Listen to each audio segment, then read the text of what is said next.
Hey yo, what is up you guys? Welcome back sa channel natin. Kamusta na kayo? Sana okay lang kayo lahat. Ako ito, okay naman. Yan, medyo grabe. Gumagawa na ako ng video, pinagpapawisan pa ako. Ang init, sobrang init ngayon, no? So sana okay lang kayo lahat. Huwag tayo masyadong maglalabas ngayon. Well, nung ginagawa ko tong video na to, but this video is scheduled for ano na yata to? Not sure if June or July. Yan. It depends, but baka tag-ulan na paglabas na ito. Sabihin nyo, pinagsasabi na ito. But the time na ginagawa ko tong video na to, sobrang init, no? Kaya sabi ko nga, huwag tayo masyadong maglalabas. Kung di naman ganun ka-importante, kung di naman sobrang kailangan, huwag tayo masyadong lumabas. Pero magkakape pa rin tayo. Ayun. Oo nga pala, no? Kung hindi nyo pa alam, may bago tayong project. I have a podcast ngayon sa Spotify, no? You can search the Needle House Tattoo Podcast. Follow nyo ako doon. Meron na tayong 4 or 5 episodes doon. Not sure. 5 na yata. 5 episodes. And yun yung mga videos natin na medyo mahahaba. Mga 30 minutes or so. Yan. Ayun. So, ano nga bang pag-uusapan natin ngayon? Eto. Ang dami nagtatanong na ito, no? Although, nagawan ko na to ng video, yung parang coil tattoo machine versus pen type. Pero ito, mas specific, no? Cartridge or needle bar, ano bang mas maganda? So sagutin natin 'yan.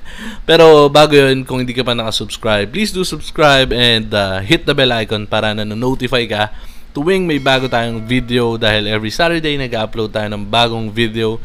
That's 7:30 PM. 'Yun.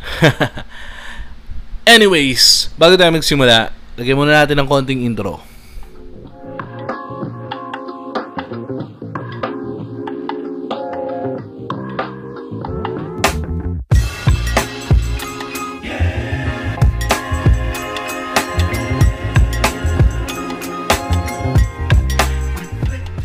And we're back. Yun. So, again, the question is, ano bang mas maganda? Cartridge or needle bar? So, sa mga hindi na nakakaalam, no, needle bar is yung traditional natin na ginagamit na needles. Yung needle na may kasama, na nakabukod yung tip. Yan, na ginagamit sa mga coil machine, rotary tattoo machine. Yun. Yung cartridge naman, ito yung magkasama na sila. And basta pakita ko na lang. Yun, yung magkasama na yung needle, hindi na siya yung sobrang haba. And ginagamit to sa mga makabagong tattoo machine. Yan. So, ayun, sagutin natin, no. Both of them has their own pros and cons, no. So, number 1, needle bar is a lot more cheaper than cartridge needles, no. So, sobrang yung parang yung pinakamahal yata ng needle bar, kapresyo siya ng pinakamura nung cartridge. So, ganun yung difference nung presyo nila. Hindi ko na masabi yung hindi na ako magbibigay nung specific price, no. Depende kasi yan. Ako, ganun yung experience ko. Pero ayun nga, mas mahal yung cartridge. Pero ang mas maganda kasi doon is yung cartridge, kasi mas madali siya, ang daling tanggalin, quick release lang siya, ang daling ibalik. Unlike doon sa needle bar, talagang kung iisa lang yung tattoo machine mo, tatanggalin mo pa siya, babaklasin mo pa siya. Ang hirap, no? And sobrang dami nilang pagkakaiba, no? Pero if you are one of those people na still using coil tattoo machine, ako ito, para sa akin, ang dami kasing gumagamit nung parang adapter, yung grip na pwede siyang gamitin for for cartridge needle, tapos kinakabit sa coil tattoo machine. So, para sa akin, na-experience ko yan, sinubukan ko siya, ginamit ko. Hindi ko masyadong gusto yung result kapag ganun yung ginagawa. So, I suggest, kung gagamitin mo siya, or kung gusto mo talaga mag-cartridge needle, doon talaga sa mga tattoo machine na are built for cartridge needles. Yan. So, again, pros and cons, no? Pros, yung cartridge, no? Sabi ko nga, quick release, ang daling tanggalin, ang daling ibalik. Hindi ka na mahihirapan mag-shoot ng needle sa tip kasi isa yon sa mga nakakaasar kapag nagse-setup ka, pag sinushoot yung needle doon sa tip. No? Kasi minsan, sobrang liit kasi ng needle na ginagamit. So, kapag tumama yun doon, it's one possible reason kung bakit ayaw bumaon ng maganda yung ink or yung needle dun sa balat. Kasi, tumama na siya dun sa tip. So, medyo pumurol na siya. Yun.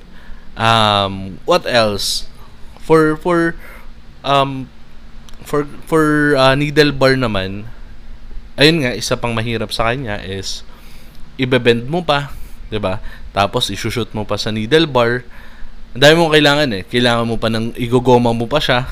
Tapos nandyan pa yung nipple na tinatawag, kinakabit doon sa dulo ng needle bar, 'di ba? Tapos medyo hindi pa ganoon ka stable yung needle doon sa machine. So kapag gumagawa ka ng fine lines, ito by experience. Ang ginagawa ko, or pag talagang pino yung linya or talagang straight lines, ang ginagawa ko, medyo hinihigpitan ko pa yung goma kasi para mas stable siya. Kapag hinigpitan mo naman yung goma, masyadong dumikit yung needle dun sa tip, problema na naman. So, yun, medyo madaming ang issues dun sa needle bar. 'Di ba? Parang medyo mas mahirap siyang gamitin. So, mas newbie friendly or user-friendly yung cartridge needle kasi ang dali niyang i-setup, ang dali niyang gamitin. Yan. So, para sa mga newbies, although lagi kong pinapayo, no, na let's start with coil machine.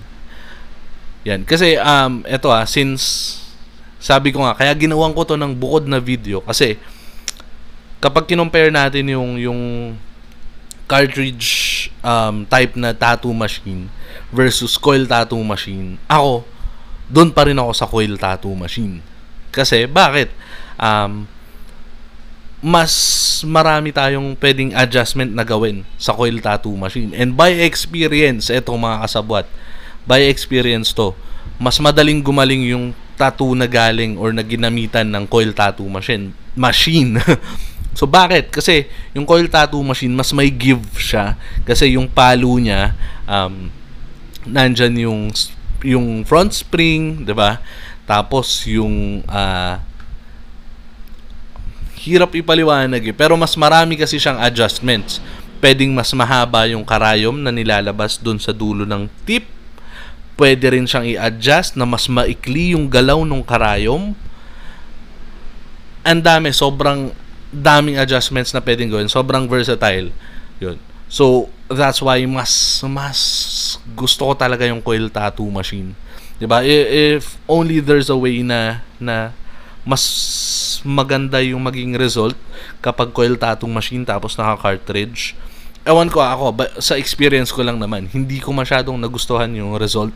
Mas nahirapan ako or hindi lang ako masyadong nasanay kasi hindi ko siya madalas ginagamit or ginagawa. So, ayun, pero kasi pag ako yung papapiliin, mas gusto ko yung cartridge needle, pero mas gusto ko yung coil tattoo machine.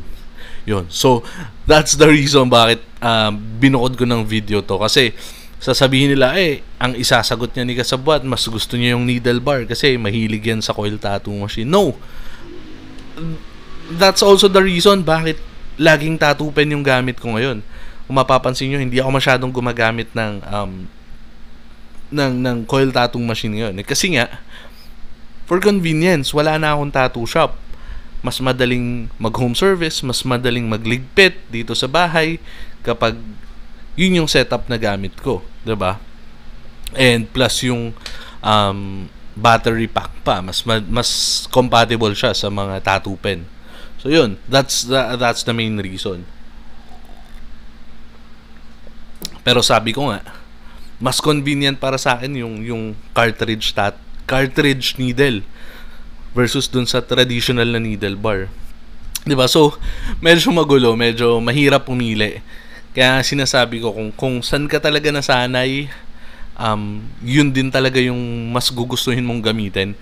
Pero magugulo yung isip mo because of technological advancements. Kasi nga, yung cartridge, wala namang ganyan dati nung nagsisimula ako eh.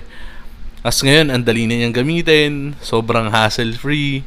Diba? Parang dalawang tattoo pen lang yung kailangan mo. Isang setup for shading, isang setup for lining or color packing. Diba? Ang dali. Tas, konting adjustments lang, magagamit mo na. Yun nga lang, sabi ko nga, hindi siya ganun ka-versatile katulad ng coil tattoo machine.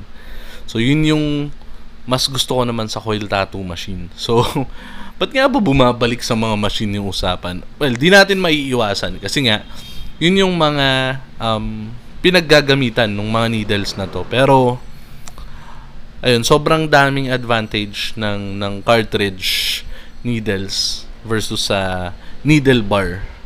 Yun. Ang pinaka-disadvantage lang talaga niya is mas mahal siya. Tapos,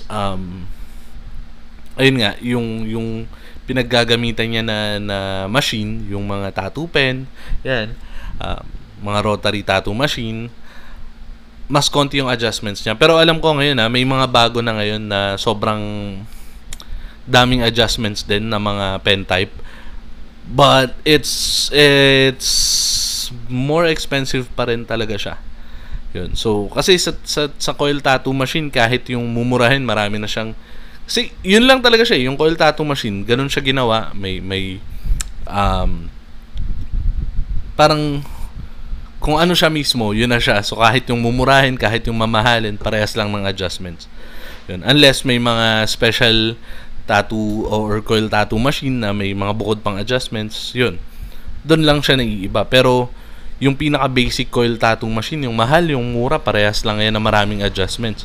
Pero sa cartridge type na mga tattoo machine, mas less yung adjustments niya. Ang na-adjust lang, ako yung mga gamit ko ngayon, ang na-adjust lang sa kanila is yung haba ng needle. Pero yung give na tinatawag, or yung galaw ng needle, kasi sa coil kasi ma-adjust mo yung haba na lumalabas dun sa dulo, sa tip. Pwedeng mahaba, pwedeng maikli, yan, ganyan. Yung dun naman sa coil, ang na-a-adjust sa kanya is yung palo na tinatawag. So kapag mas malakas, mas mahaba yung palo, mas mahaba yung lumalabas na needle. Kapag mas maikli yung palo, mas maikli yung lumalabas na needle. Yun. So may mga videos tayo about dyan sa pag-adjust ng coil tattoo machine. Kung gusto niyo ng in-depth na video about that, yun, may video tayo doon. Kasi dito kung i-explain pa natin yan, masyadong hahaba yung video. Pero sana nage-get niyo yung point ko na sa needle bar kasi, since coil tattoo machine yung gamit sa kanya, mas marami siyang adjustments na pwedeng gawin. Pero syempre, depende rin, baka mamaya naka-rotary ka pala. So mas konti yung adjustments niya. Pero yung mga rotary, ang dami na ring adjustments ngayon eh. 'Di ba? Pero ayun, kung naka-cartridge needle ka, kung gusto mo ng maraming adjustments, mapapagastos ka talaga dun sa machine na ginagamit. No, ayun. Kayo, ano bang masasabi nyo? Meron ba kayong mga experience about that? No, comment nyo lang sa baba. Kung may mga tanong kayo or may gusto kayong magawa natin ng video, mga topic, comment lang din kayo sa baba. Gawa natin ng video yan. Okay, yun. Again, maraming salamat sa mga umabot dito sa dulo ng video na to. Sana marami kayong natutunan at sana hindi kayo na-bore. Kasi hindi talaga ako pang-komedyanting content creator. But I'm doing my best. Ayun, yun lang naman. Again, kung hindi ka man nakasubscribe, please do subscribe and click the bell icon para nanonotify ka tuwing may bago tayong video dahil every Saturday nag-upload tayo ng bagong video. Okay, yun lang. Peace out.